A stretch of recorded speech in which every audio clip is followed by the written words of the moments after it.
We have no power. No power, no heat, no running water. Hello and welcome to Sweet Home, California. My name is Jennifer, and I don't know why I'm smiling, but I guess because even though we really didn't plan very well for this eventuality, since we've lived here 2.5 years, we've never had our power go out. But we're having some huge wind gusts. I don't know if you can hear it with the microphone. Huge wind gusts, and I imagine that was what the problem is. But anyhow, it serves to highlight some things that we need to take care of in terms of being prepared, because I have done some food preparations trying to stock up to guard against inflation and supply chain problems. And I'd been dehydrating because, you can store a lot more food in a smaller space, and you also don't need electricity to keep it safe to eat long term. And it's funny because last night my husband was just asking, why are you spending all this time and electricity? Because it takes, a little bit of money to run that dehydrator, 600 watt, which runs to about $2 to $3 a day with California electricity prices to dehydrate. So it's like, why are you spending time and energy dehydrating food when I prefer it frozen. He likes the frozen corn better than reconstituted dehydrated corn. And I said, well, he's like, we have all these freezers. We don't have to worry about that. I said, well, what if we don't have power? Well, that conversation was last night, and then of course this morning we don't have power. So now we do have a generator. It's dual fuel. It does gasoline as well as propane. However, we got it last year, and since we've never had any problems with electricity, and our neighbors have said it's been very rare, we just bought it because it was a good deal. We got it as one of the scratch and dent things from an Amazon pallet sale, and we never bothered hooking it up. So I can't just flip a switch and turn it on and have power and heat and everything. So I started a fire, which looks like it's going out. I'm going to have to end this video to take care of that here in a minute.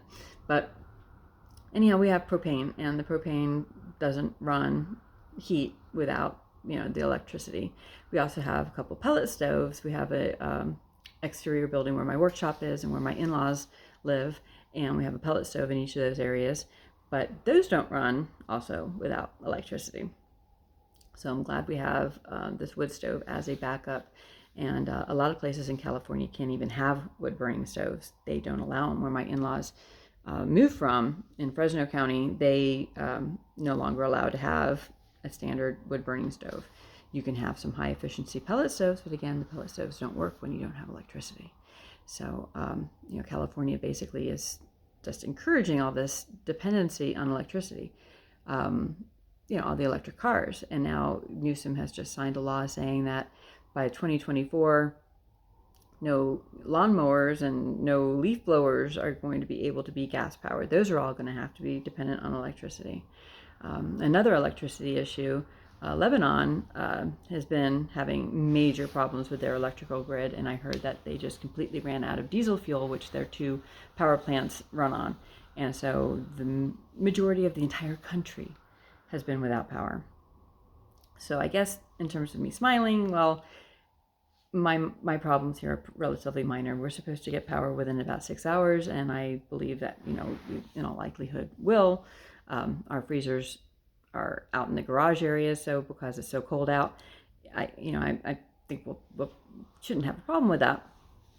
But I got to count my blessings that we're in America, and generally these things are short-lived, and we can overcome them. But I don't know if we're always going to be in that position. So that's why you prepare. And that's why, I take this as a blessing, that this is a sign that, it's not too terribly cold out. It's windy, so it's going to be a pain in the butt to work on that generator outside in the wind. But it's better to do it now when it's in the 50s than to do it maybe this winter when it may be even colder. We're in Southern California, things don't generally get that cold, but it can get down to 20s at night. We're in the high desert. So